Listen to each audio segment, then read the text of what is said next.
And again, Christians, get out and vote just this time. You won't have to do it anymore. 4 more years, you know what? It'll be fixed, it'll be fine. You won't have to vote anymore, my beautiful Christians. I love you, Christians. I'm a Christian.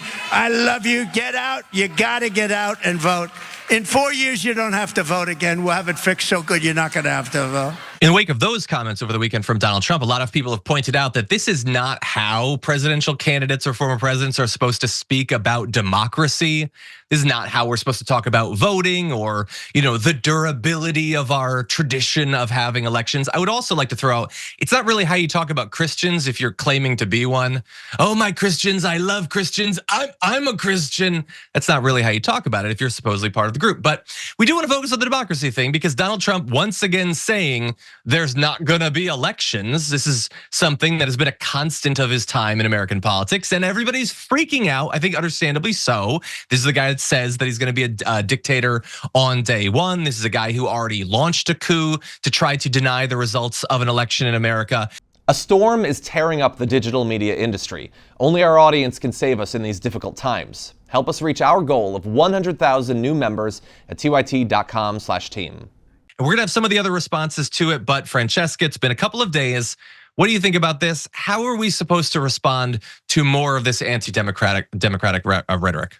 I mean, I think just to answer the last part, even though the new line from Democrats is focusing on the weirdness of Republicans, also focusing on the words Project 2025 and having people Google it and figure out what was going on and what the plans are should Trump get back into the White House.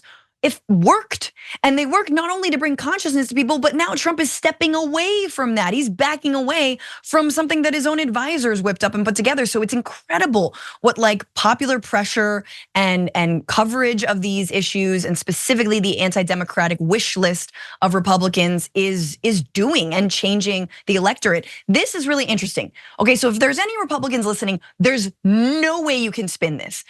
I know they tried, I know there's context. No, there's no context. Initially, I was like, oh, did he say 4 more years you don't have to vote? Meaning in 4 years, meaning, okay, don't come out for the midterms because then in 4, no. When 4 years is up, you still won't have to vote is what he straight up said.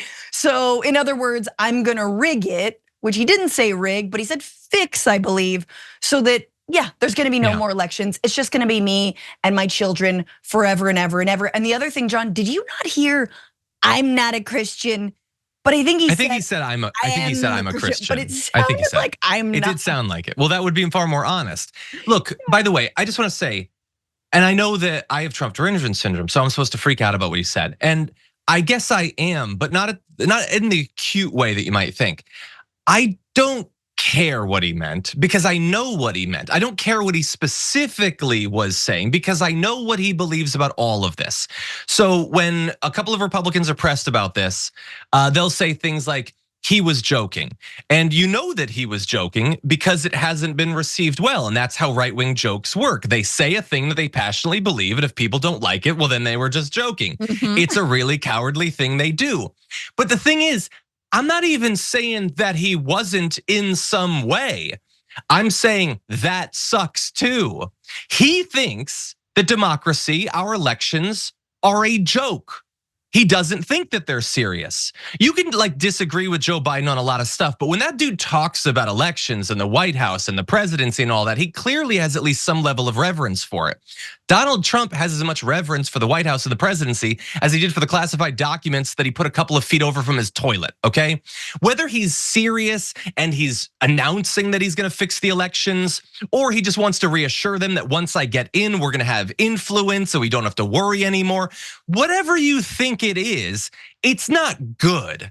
And I would also remind everyone that we immediately jump to, if he gets in, will he ever leave?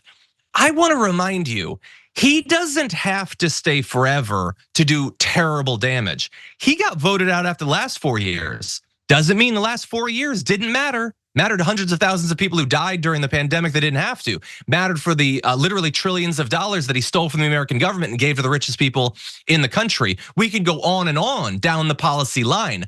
I'm not saying I don't care if he becomes a dictator for life, but I'm saying 4 years of Trump is devastating enough that I don't need to freak out about the worst case scenario. The normal scenarios are freak outable enough for me, is what I would say.